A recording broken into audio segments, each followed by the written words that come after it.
It's another edition of Time About the Movies, and today we're taking a look at the week before Christmas. And we got 4 big new movies to look at here, so let's go ahead and jump on into it. And as I said before, it was the week before Christmas, and all throughout the movies, not a creature was stirring except for one little mouse, and that little mouse is Stuart Little.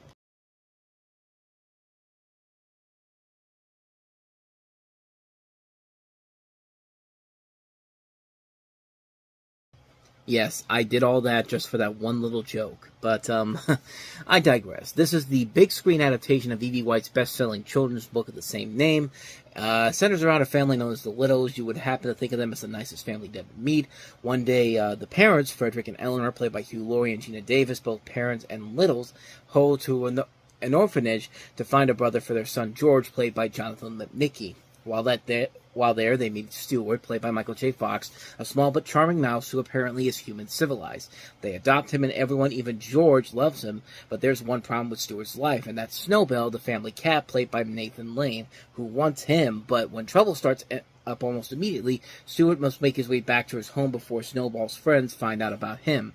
And, if you read the story for Stuart, if you actually read the Stuart Little stories, you'd know that this is actually not exactly what the books really go into. I think the books actually are a lot more, they go into much more of a deeper storyline than I think you would be led on just by that trailer alone. I mean, this one just feels like it kind of just takes the route that you would expect for a film like this to take. It's just a small story about this little kid, about this little mouse that ends up becoming a part of this family, and he has to find ways to, he has to basically survive life with this cat around, and basically all the cats in this town clearly want to eat him, even though this is one of those weird stories, kind of like with Twee's High Flying Adventure. Like, they all want this one little creature, and all the other birds and all the other mice in these movies are probably thinking to themselves, thank you, pal, because, like, they really do not care about any of the other mice in this movie, except for this one little mouse who's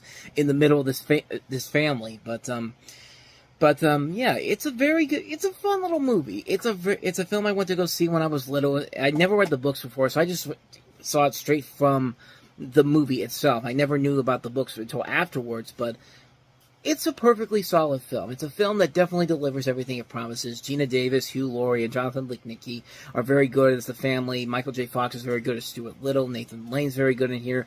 A brilliant cast overall here. A lot of great names in here. Jeffrey Jones, Alice Beasley from Moonlighting and Recess, Brian Doyle Murray, Estelle Getty, Jim Dugan, John Polito, Julia Sweeney. The voice cast includes Chaz Palminteri and Steve Zahn, David Alan Grier, Jennifer Tilly's also in here, Bruno Kirby. I mean, they have a really good cast in this movie, and you probably didn't even notice it until, if you looked real close at the credits, you'll know that this film was co-written by one M. Night Shyamalan, who had broken out earlier in the year with The Sixth Sense, and again, never had any idea that he actually had a hand in writing the script for this, and you really couldn't tell because there's no big twist in this movie like it would be for a film.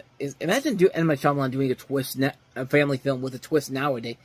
But in this movie, no, it's just a regular script from him, which is very interesting to point out here. It's also very important to also note out that Rob Minkoff, this is his live-action debut after directing The Lion King, and I believe he did the second one too, and then he did a couple other movies, The Haunted Mansion and The Forbidden Kingdom, and then he eventually went back to animation with Mr. Peabody and Sherman, and more recently, Paws of Fury: The Legend of Hank. So, for him, this is an attempt to see what he could do as a live-action director. You know, this is something that probably he never tackled before up to this point, but he made it a success. He made a successfully fun, entertaining movie with a sequel that's just as enjoyable, too. We'll eventually get to that when we get to 2002, but this is a really good film. I'd highly recommend checking it out. Yeah, it's not the same as the book itself, but it's still a ton of fun. It's still a well-made film. It's a really good film. I really do recommend checking it out. So that's Stuart Little. So let's go ahead and move on to our next film, and that is Robin Williams in Chris Columbus's Bicentennial Man.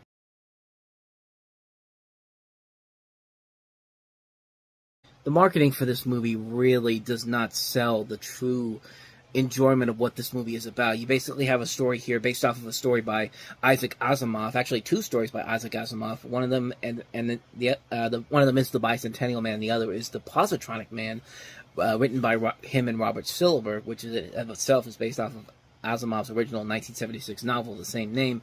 And the plot basically centers around issues of humanity, slavery, prejudice, maturity, intellectual freedom, conformity, sex, love, mortality, and immortality. And you have a story with Robin Williams playing this robot. And as time goes on and realizes that this robot can basically move on his own, he needs to figure out his purpose in life. And sure enough, as time goes on, he eventually becomes a human being, and he realizes that he needs to learn about humanity and all that. In a way, it kind of reminds me a little bit, not a lot, but a little bit of that not as memorable Andy Kaufman movie from the 1980s, Heartbeats, which is, at the time, was heavily panned by critics, much like this movie was, but over time it has gone to have a little bit of a following to it.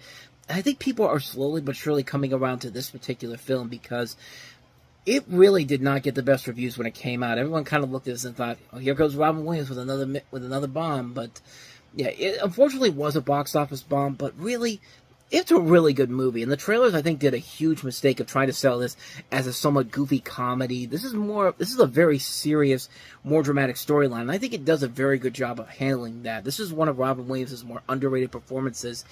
And I thought he did a very good job in this film. The cast overall is great here. You've got Sam Neill, Embeth Davidtz, Hallie Eisenberg, the Pepsi Girl, Wendy Crewson, Oliver Platt, Stephen Root, Bradley Whitford, John Michael Higgins, George Wallace, Lynn Thigpen. Just a really phenomenal cast working on this film. And I think it did a very good job of taking a story that really has more to it than I think a lot of people let on. I mean, it is a little bit of a comedy and a little bit of a drama at times, but the dramatic elements, I think, work better here than in movies where Robin Williams was trying to play it too seriously, like stuff like like Jacob the Liar, or even Last Christmas, he had Patch Adams, which is a horrible, horrible movie. But this movie is at least much better. I mean, I think this delivers what Patch Adams should have done. I think this is a very good job of handling a story about basically coming into your own and trying to figure out your purpose in life.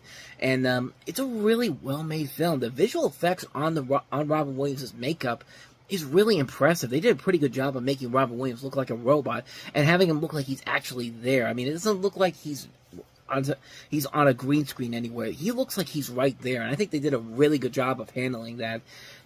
I love this movie. It's a very underrated gem. I think it's one of Chris Columbus' most underrated films, one of Robin Williams' most underrated movies. It's definitely not like a film like Jacob the Liar or Patch Adams, a movie that's just trying to give you a cheap emotional output. It's actually trying, and I think a lot of people really missed the point when it came out. I am glad to see that it is getting a little bit of a resurgence later on down the road. And this was the last film that Chris Columbus did before he really did take up his career off by directing the first 2 Harry Potter movies. And then that kind of changed his career around a little bit too. But this is a really good film. I highly recommend it. And for him, I should also say this was a nice return to form for Columbus, because the year before he did Stepmom, which was also a cheap, forced emotional film, an Oscar bait movie, pretty much. But this is a much better film in my personal opinion. I like it. I really like it a lot. I can't recommend it enough. Bicentennial Man. Definitely check it out, because you really will be surprised at how much it actually is better than you think it is. So that's Bicentennial Man. Now let's move on to our next movie, and that is Jodie Foster in Anna and the King.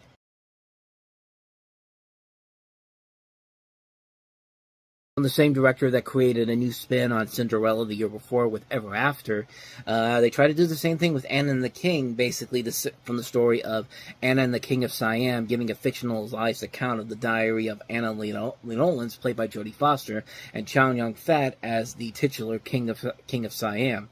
And the story here is that you have an English school teacher in Siam during the late 19th century who becomes the teacher of King Mongkut's many children and wives, mostly shot in Malaysia. Basically, another version of The King and I in 1999. We already covered the animated version, which is horribly made, a horrible movie. This one is at least a little bit better, but not by that much. It's trying to take a lot of the elements from the original source material of the Anna and the King of Siam and try to present a different version of The King and I than what we're used to seeing, but it really didn't do as good of a job than I think that I wanted it to do. I mean, it's got beautiful cinematography. It has good people involved in the cast. Foster, Chow Yun-fat as the King of Siam, Bai Ling. Just some good talent all around. Tom Felton later would go on to become Malfoy? Yeah, Malfoy in Harry Potter. It's been a while since I've seen Harry Potter, but it just really didn't have a lot there to really make it something that should be seen. I mean, it has great cinematography, it has great actors involved, but there's just not that much there to really make it something that is as good as as it wants to be. Plus, it really doesn't know what kind of a version of the King and I it wants to tell. Even though it's taking from the Anna and the King of Siam novel, it's trying to do something that some elements from the original Rodgers and Hammerstein show too at the same time, and it can't really figure out the placement of where it wants to go. And in the end, it just kind of feels like a missed opportunity on so many different fronts. It's a film that has a lot of good talent involved in it, but it really does not have a whole lot there to really make it something that you should see. It's a film that has a lot of high ambitions, but just not enough execution for me to recommend it. So, yeah, that's Anna and the King. So let's go ahead and move on to our last film that we have here, and that is Paul Thomas Anderson's follow-up to Boogie Nights, Magnolia.